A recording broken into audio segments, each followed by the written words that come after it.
കൂടുതൽ ചാറ്റുകൾ വേണമെങ്കിൽ അവർ പുറത്തുവിടട്ടെ, അവർ പോയി പരാതി പറയട്ടെ. അപ്പൊ വീണ്ടും ആ സ്ത്രീകളെ അപമാനിക്കുന്ന രീതിയിൽ തന്നെയല്ലേ അദ്ദേഹം പിന്നെയും സംസാരിക്കുന്നത്? അതെ, അല്ലെങ്കിൽ അദ്ദേഹം പറയുമോ ഞാൻ കുറ്റം ചെയ്തു എന്ന്? അത് പറഞ്ഞ സ്ത്രീകളുടെ തലയിൽ ഇടുക എന്നല്ലാണ്ട് അതിനേക്കാൾ അദ്ദേഹം ചെയ്യേണ്ടത് മാന്യമായിട്ട് അങ്ങനെ ഉണ്ടെങ്കിൽ അവർ കേസ് കൊടുക്കട്ടെ എന്ന് മാത്രം പറയാൻ വേണ്ടത്. അല്ലാണ്ട് ഒരു സ്ത്രീയും അവനവനും അമ്മയും പെങ്ങളൊക്കെ ഉണ്ടെന്ന് ആലോചിക്കണം പറയുമ്പോൾ. ഒരു സ്ത്രീനെ അങ്ങനെ പറയരുത്. എത്രമാത്രം അവർ എന്താ പറയേണ്ടത്, പണ്ടത്തെ മാതിരിയല്ല. പണ്ടും ഇതൊക്കെ പാർട്ടിയിലൊക്കെ എല്ലാ പാർട്ടികളിലൊക്കെ നടന്നാണ്, കൂടുതൽ കോൺഗ്രസ് പാർട്ടിയിലാണെന്ന് മാത്രം. പക്ഷേ ഇപ്പോൾ എന്ന് പറഞ്ഞാൽ ഇപ്പോൾ പെൺകുട്ടികൾ പ്രതികരിച്ചു തുടങ്ങി. അന്ന് പ്രതികരിക്കാൻ കഴിവില്ല അവർക്ക്. അതുകൊണ്ട് പറയട്ടെ, അവർക്ക് പറയാനുള്ളതൊക്കെ അവർ പറയട്ടെ. അവർക്ക് തെളിയിക്കാൻ അവർക്ക് പറ്റുമല്ലോ. ഈ ചാറ്റൊക്കെ പുറത്തു വിടുമ്പം അത് കള്ളത്തരം പറയണമില്ലല്ലോ, അത് ഉണ്ടാക്കാൻ പറ്റും എന്നൊക്കെയാണ് പറയണത്. അവർ പറയാൻ എന്ത് വേണമെങ്കിൽ പറയാം. ധാർമ്മികതയുടെ പേരിലല്ല, അതായത് ഇലക്ഷൻ എടുക്കാറായി, അപ്പൊ അതുകൊണ്ട് തന്നെ പ്രവർത്തകർ എനിക്ക് വേണ്ടി പ്രതിരോധിക്കാൻ ഇറങ്ങി സമയം കളയണ്ടെന്ന് കരുതി രാജിവെക്കുന്നതാണെന്നാണ് രാഹുൽ ഇപ്പൊ പറയുന്നത്. അതൊന്നുമല്ല, മോളിന്ന് നന്നായിട്ട് ചെവിക്ക് പിടിച്ചിട്ട് തന്നെയാണ് പുറത്താക്കിയത്. എന്റെ അറിവ് അങ്ങനെയാണ്. സതീശൻ തിരുവനന്തപുരത്ത് ഒരു കാര്യം പറഞ്ഞു, ഈ പൊതുപ്രവർത്തനം എന്നുള്ള രീതിയിൽ രാഹുൽ മാങ്കൂട്ടത്തിനെ കാണുന്ന സമയത്ത് പൊതുപ്രവർത്തനം എന്നുള്ള രീതിയിൽ അയാൾ മെച്ചപ്പെട്ട ഒരാളാണ്. അപ്പൊ ഈ ഇമേജ് മെയിൻറ്റെയിൻ ചെയ്യുക എന്നുള്ളത് പൊതുപ്രവർത്തകന്റെ ഒരു ഭാഗമായിട്ട് വരുന്നതല്ലേ? പക്ഷെ ഞാൻ അറിഞ്ഞത് പാലക്കാട് ജയിച്ചപ്പോൾ പിന്നെ അധികം അവിടേക്ക് പോയിട്ടില്ല എന്ന്. പിന്നെ എവിടെ പ്രവർത്തനം ചെയ്തു എന്ന് ഒരു MLA എന്ന് പറയേണ്ടത് അദ്ദേഹം ജയിച്ച സ്ഥലത്തല്ലേ ആദ്യം ചെയ്യേണ്ടത്, അല്ലാണ്ട് പിന്നെയാണോ ചെയ്യേണ്ടത്? അപ്പോൾ അതൊന്നുമല്ല, പൊതുപ്രവർത്തകർ എത്രയോ പേരുണ്ട്. എന്തുകൊണ്ട് അവരൊന്നും പറയാണ്ട് ഇദ്ദേഹത്തെ മാത്രം പറയാൻ ഇദ്ദേഹത്തിനോട് വല്ല വ്യക്തിവൈരാഗ്യം ഉണ്ടാർക്കെങ്കിലും? അങ്ങനെ പറയണമെങ്കിൽ നേരിട്ട് അവരുടെ നേതാവിനെ തന്നെ പറഞ്ഞൂടെ? അത്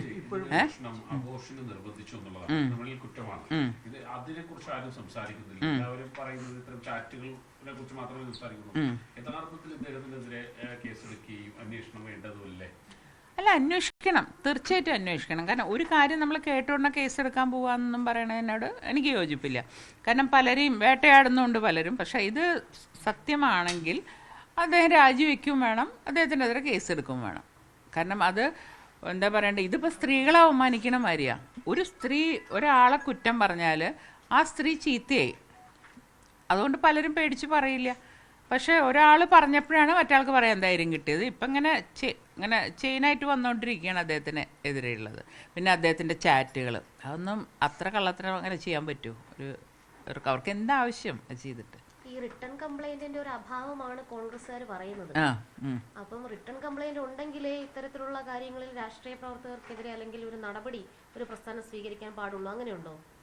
എഴുതി കൊടുത്ത ഞാനിവിടെ ഇരിക്കുന്നുണ്ട് കംപ്ലൈൻറ്റ് പലരെ പറ്റി, എൻ്റെ ഇലക്ഷൻ തോപ്പിച്ച ആൾക്കാരെ പറ്റി. ആ കംപ്ലൈൻറ്റ് ഞാൻ കണ്ടിട്ട് തന്നെ ഇല്ല. പിന്നെ അവർ പറയുന്ന കംപ്ലൈൻറ്റ് കിട്ടിയിട്ടില്ല എന്നാണ്. കോൺഗ്രസ്സുകാരുടെ രീതി അതാണ്. ഞാൻ എന്നെ ഇലക്ഷന് തോപ്പിച്ച ആളുകളെ പറ്റിയിട്ടുള്ള കംപ്ലൈൻറ്റ് നല്ല വ്യക്തമായിട്ട് അച്ചടിച്ച് കൊടുത്തതാണ്. പക്ഷെ അവർ ഇപ്പോൾ പറയണത് ഞങ്ങളുടെ കയ്യിൽ കിട്ടിയിട്ടേ ഇല്ല എന്ന്. അപ്പോൾ അവരുടെ അതൊന്നും കേൾക്കണ്ട എനിക്ക്. അക്കാര്യത്തിൽ കോൺഗ്രസ് പാർട്ടി കള്ളം പറയാൻ ഏറ്റവും മിടുക്കന്മാരാണ്. ഈ നടപടിയിലൂടെ ഒരു തരത്തിൽ രാഹുലിനെ സംരക്ഷിച്ചിരിക്കുകയാണോ?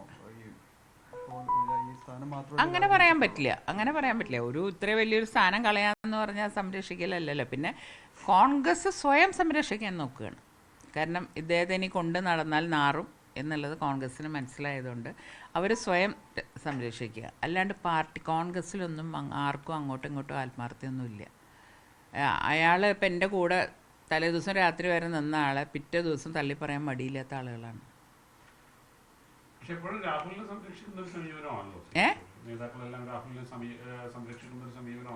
അത് രാഹുലിൻ്റെ അടുത്ത് ചോദിച്ചാൽ അറിയാം എന്താ കാര്യം എന്നുള്ളത്. കാരണം ആദ്യഘട്ടത്തിൽ ഈ പെൺകുട്ടി ഇന്നലെ വെളിപ്പെടുത്തിയ പെൺകുട്ടി ആദ്യം തന്നെ നൽകുന്നത് പ്രതിപക്ഷ നേതാവിന് പരാതി നൽകിയിട്ടുണ്ട് എന്ന് ആ പെൺകുട്ടി തന്നെ പറയുന്നത്. ഇന്ന് പ്രതിപക്ഷ നേതാവ് അതിന് പറഞ്ഞു, ഒരു പിതാവിന്റെ സ്ഥാനത്ത് നിന്ന് ഞാൻ അതിനൊരു പരിഹാരം കണ്ടിരുന്നു എന്ന രീതിയിൽ ഒരു പ്രതികരണമാണ് വന്നത്. ശരിക്കും അങ്ങനെ ഒരു പ്രതികരണം അല്ലല്ലോ അവിടെ വരേണ്ടത്. നടപടി ഉണ്ടാവേണ്ടത് തന്നെയായിരുന്നു. തീർച്ചയായിട്ടും അതിൽ അവർ വിചാരിച്ചു ഇത്രയൊന്നും ഉണ്ടാവുമെന്ന് അവരും വിചാരിച്ചിട്ടുണ്ടാവില്ല. ഒന്നിലൊക്കെ അങ്ങ് നിന്ന് പോകുമെന്ന് വിചാരിച്ചു. ഇത്രയും ആളുകൾ രംഗത്ത് വരുന്ന അറിഞ്ഞിരുന്നെങ്കിൽ എനിക്ക് ഒന്ന് ചിലപ്പോൾ ഇടപെട്ടേനെ. തീർച്ചയായിട്ടും ഉണ്ട്. VD സതീശൻ ഇത് കുറച്ച് നാൾ മുമ്പ് വന്നിരുന്നല്ലോ വേറൊരു ഇഷ്യൂ ആയിട്ട്. അന്നേ ഇടപെട്ടിട്ട് ഇദ്ദേഹത്തെ മാറ്റി നിർത്തിയിരുന്നെങ്കിൽ ഇത്രയധികം ചീത്തപ്പേരിലേക്ക് പാർട്ടി പോവില്ലായിരുന്നു. അവിടെയാണ് VD സതീശന് തെറ്റുപറ്റിയത്. പരാതി ഉണ്ടായപ്പോഴും ഒരു നടപടി വേണ്ടതായിരുന്നു.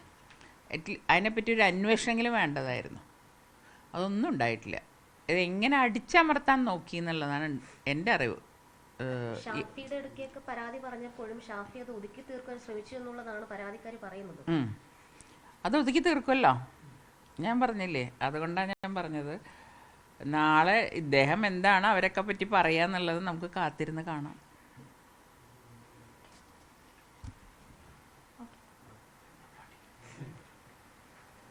പത്മജ വേണുഗോപാലിന്റെ വാക്കുകളാണ് കേട്ടത്. രൂക്ഷമായ വിമർശനമാണ് അവർ ഉന്നയിച്ചത്. MLA സ്ഥാനത്ത് തുടരാൻ രാഹുൽ മാങ്കൂട്ടത്തിന് യോഗ്യതയിൽ അർഹതയില്ല. ഉടൻ തന്നെ MLA സ്ഥാനം രാജിവെച്ച് പുറത്തു പോകണം എന്നാണ് പത്മജ വേണുഗോപാൽ പറഞ്ഞത്. പരാതി എഴുതി നൽകിയാൽ മാത്രമേ നടപടിയെടുക്കുകയുള്ളൂ എന്ന ചോദ്യത്തിനും കോൺഗ്രസ് അത്തരത്തിലൊരു പാർട്ടിയാണെന്ന് എനിക്ക് തോന്നുന്നില്ല. നിരവധി പരാതികൾ ഞാൻ കൊടുത്തിട്ടുണ്ട്, അതിനൊന്നും ഇതുവരെയും നടപടി ഉണ്ടായില്ലല്ലോ എന്ന് പരിഹാസരൂപേണ പത്മജ വേണുഗോപാൽ ചോദിക്കുന്നുണ്ട്. എന്തായാലും വലിയ രീതിയിലുള്ള വിമർശനം, വലിയ രീതിയിലുള്ള പ്രതിഷേധം രാഹുൽ മാങ്കൂട്ടത്തിനെതിരെ ഉയരുകയാണ്.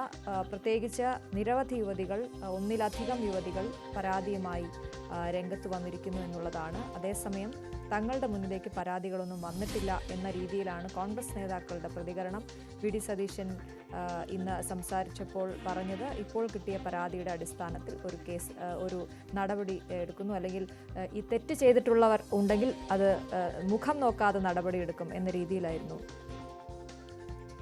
രാഹുൽ മാങ്കൂട്ടത്തിലിൻ്റെ കേസിനെ സംബന്ധിച്ച് VD സതീശൻ ഇന്ന് സംസാരിച്ചത്. എന്തായാലും കൂടുതൽ യുവതികൾ പരാതിയുമായി രംഗത്ത് വരികയും നേതാക്കൾ കൈവിടുകയും ചെയ്തതോടെ യൂത്ത് കോൺഗ്രസ് അധ്യക്ഷ സ്ഥാനം രാജിവെച്ചിരിക്കുകയാണ് രാഹുൽ മാങ്കൂട്ടത്തിൽ. ആരോപണങ്ങളെല്ലാം നിഷേധിച്ച രാഹുൽ തെറ്റ് ചെയ്തതുകൊണ്ടല്ല രാജി എന്ന ന്യായീകരണമാണ് പറഞ്ഞത്.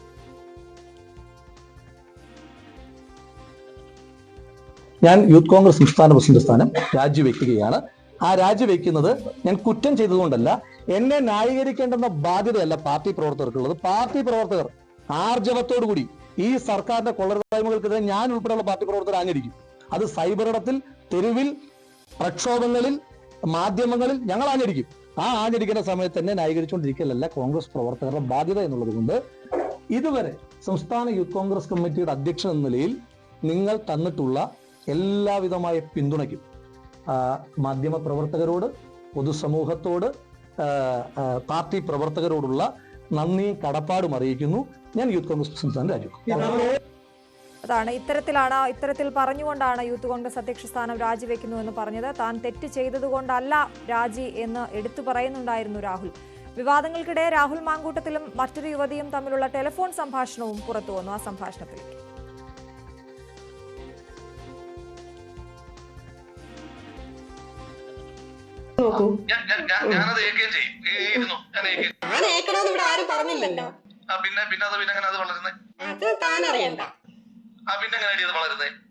ഞാൻ നോക്കിക്കോളാന്ന് ആ കൊച്ചിനെ കാണുന്നവരെല്ലാം